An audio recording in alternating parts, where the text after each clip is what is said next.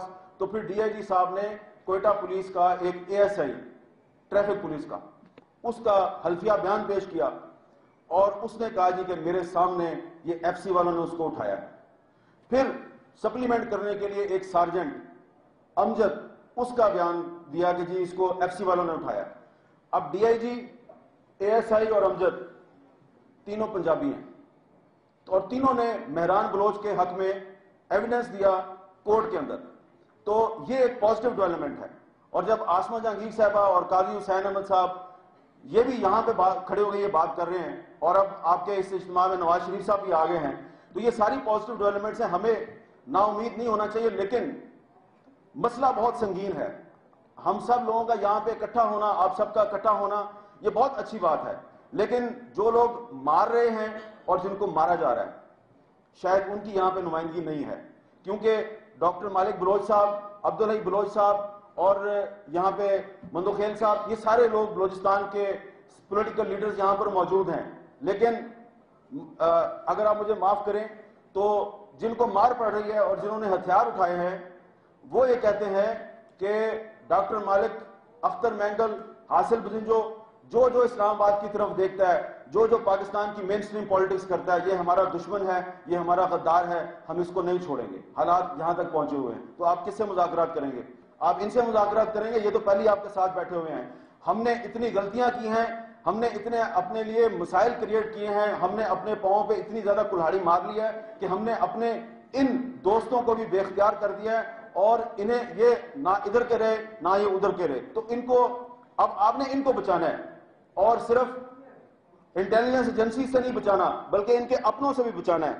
تو آپ سب لوگ یہاں پر یہ تجاویز پیش کریں کہ ایشو تو ہم نے ڈسکس کر لیا, اب آپ کہتے ہیں کہ جی مسئلے کا حل مذاکرات ہے, مسئلہ سیاسی طور پہ حل کرنا ہے. بالکل مسئلہ آپ نے سیاسی طور پہ حل کرنا ہے, لیکن یہ جو سیاسی حکومت ہے بلوچستان میں اور مرکز میں, یہ اس قابل نہیں ہے کہ مسئلہ حل کر سکے.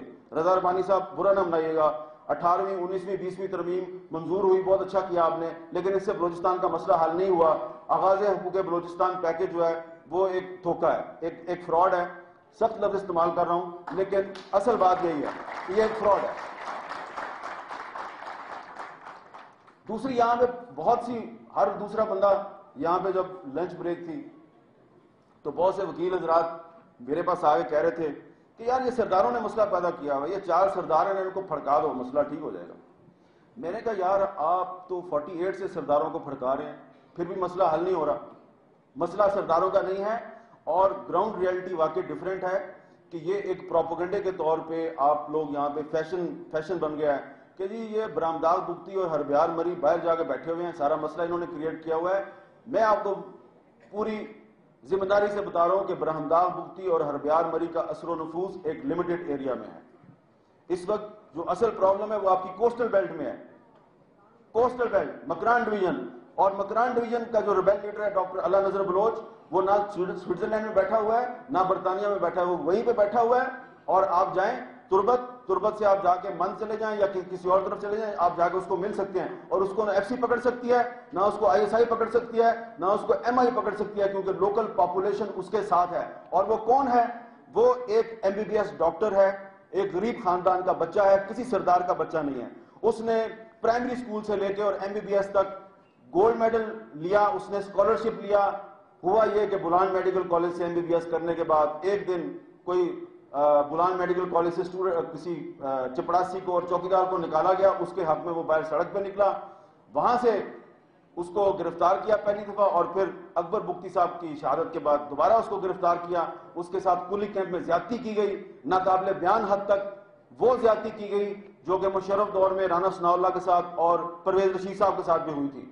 اور یہ میں اکثر اپنے بلوچ دوستوں سے کہتا ہوں کہ یہ صرف آپ کے ساتھ نہیں ہوا, یہ پنجاب کے لوگوں سے بھی ہوا ہے. لیکن ڈاکٹر اللہ نذر بلوچ کیونکہ ایک بلوچ تھا اور اس کو ننگا کر کے مارا گیا, تو اس نے پھر اپنے ساتھ ایک عزم کر لیا کہ وہ پاکستان کے ساتھ لڑائی کرے گا, اور وہ لڑ رہا ہے اور وہ کہیں نہیں بھاگا. آپ اس کو پکڑ سکتے ہیں تو پکڑ لیں. تو جب تک آپ ڈاکٹر اللہ نذر بلوچ کو مذاکرات کی ٹیبل پہ نہیں لاتے آپ اس مسئلے کا حل تلاش نہیں کر سکتے. ہربیار مری اور برہمداغ بگٹی بھی مذاکرات میں ضرور شامل ہوں لیکن خزانے کی چابی ان کے پاس نہیں ہے. اب وہ کیسے آئیں گے؟ ان کو لانے کے لیے یہ ضروری ہے کہ سب سے پہلے آپ یہ لاپتہ افراد کا مسئلہ حل کریں. یہ بہت ضروری ہے. نمبر 2، مسخ شدہ لاشیں پھینکنا بند کریں. ابھی تک مسخ شدہ لاشیں پھینکی جا رہی ہیں اور اب تو آپ نے یہ سلسلہ جو ہے یہ سندھ میں بھی شروع کر دیا ہے. جس دن لیاری سے ایک محبت سندھ ریلی نکالی جانی تھی اس دن سازش کے تحت آپ نے حیدرآباد بائی پاس پہ مظفر بھٹو جو ہے اس کو مار کے گولی مار کے پھینک دیا اور اس کا قصور صرف یہ تھا کہ اس کی بیوی نے حیدرآباد پریس کلب کے باہر ایک لاپتہ افراد کے حق میں کیمپ لگایا ہوا تھا اور اس کو بھی آپ نے وہاں مار کے پھینک دیا. اور اس سے ایک دن پہلے تربت میں ایک رزاق گل ہمارے صحافی ساتھی تھے ان کو گولی مار کے آپ نے ان کی لاش کو پھینک دیا. تو آپ یہ مسخ شدہ لاشیں پھینکنے کا سلسلہ بند کریں، لاپتہ افراد کا مسئلہ آپ حل کریں. اور ایف سی جو ہے اس کے بارے میں پروفیسر ابراہیم صاحب نے بالکل صحیح کہا ہے کہ یہ کسی قانون کو نہیں مانتی اور ایف سی کو بلوچستان سے واپس نکالنا چاہیے. اور جو سب سے اہم چیز ہے وہ یہ ہے کہ نواب اکبر بگٹی کے قتل کا جو مقدمہ ہے اس کا کوئی لاجیکل کنکلوژن نکلنا چاہیے. اور اب اس کے اندر ایک اور مسئلہ بھی شامل ہو گیا ہے اور وہ یہ ہے کہ جناب بختیار ڈونکی صاحب کی اہلیہ اور بیٹی کے ساتھ جو ظلم ہوا کراچی میں اس کا بھی ان کو بھی انصاف دینے کی ضرورت ہے کیونکہ بلوچ معاشرے میں جو عورت کے ساتھ ظلم ہے وہ اس کو بہت ایک بڑی برائی سمجھا جاتا ہے. تو یہ جب آپ کریں گے معاملات یہ آپ کانفیڈنس بلڈنگ میئرز آپ کو کرنے ہیں. یہ کانفیڈنس بلڈنگ میئرز کرنے کے بعد آپ مالک صاحب ڈاکٹر مالک صاحب یا اختر مینگل یا مدو خیل صاحب یا جو دیگر لوگ ہیں پھر یہ اس پوزیشن میں ہوں گے کہ یہ بلوچوں کو کہیں نوجوانوں کو کہیں جو بغاوت پر آمادہ ہیں کہ آؤ اب ہم بیٹھ کے بات چیت کرتے ہیں. اور تب آپ مذاکرات کا ماحول کریٹ کر سکیں گے. یہ پہلی سٹیج ہے. جو اگلی سٹیج ہے وہ بہت دور ہے اور میرا یہ خیال ہے کہ وہ سٹیج اس وقت آئے گی جب بلوچستان میں ایک ایسی حکومت قائم ہوگی جو کہ عوام کی حقیقی نمائندہ حکومت ہوگی. حقیقی جو منتخب نمائندے ہیں جن کو واقعی ایک اصلی اور ٹرانسپیرنٹ الیکشن میں جن لوگوں کو ووٹ ملیں گے وہ جب آئیں گے. میں یہ نہیں کہتا کہ صادق عمرانی صاحب جو ہیں وہ عوام کے نمائندے نہیں ہیں لیکن ہم سب جانتے ہیں کہ جو 2008 کا الیکشن تھا وہ 2008 کا الیکشن جو ہے اس میں ملٹری انٹیلیجنس نے اور آئی ایس آئی نے دھاندلی کی اور اکثر لوگ جو الیکٹ ہو کے آئے ان کو انٹیلیجنس ایجنسیز نے جتایا. اس لیے کم از کم میں سمجھتا ہوں کہ 2008 میں جو بلوچستان کا الیکشن تھا بلوچستان کا الیکشن ایک فراڈ الیکشن تھا، ایک 2 نمبر الیکشن تھا. لہذا اس کے نتیجے میں ایک 2 نمبر حکومت وہاں پہ وجود میں آئی اور اسی لیے وہ ابھی تک کوئی 1 نمبر کام نہیں کر سکی. اللہ حافظ.